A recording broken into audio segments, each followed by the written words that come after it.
Ayate Chagaya. İyi, her şey yolunda. What is the Turkish version of that? Hi guys, I am Esra Bilgiç, and today I will be trying to speak some popular Pakistani slang words and phrases, and also teach you the Turkish version of them.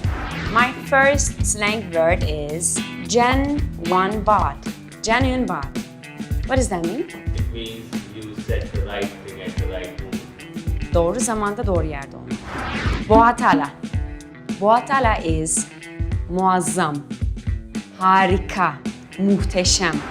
The next one is Kıyasinay. Kıyasinay. Kıyasine. Ne haber dostum? Nasıl gidiyor? In Turkish. Sinonay. Sinone.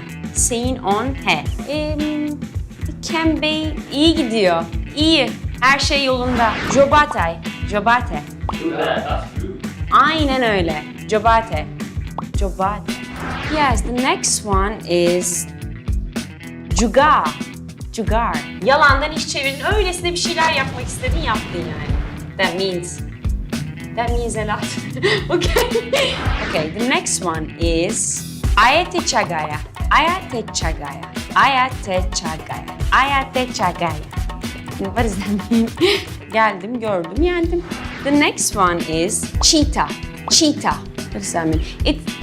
Yeah, I know this word. It's champ. Interesting. Cheetah is champ in Pakistani. Interesting. Yeah, I like this word.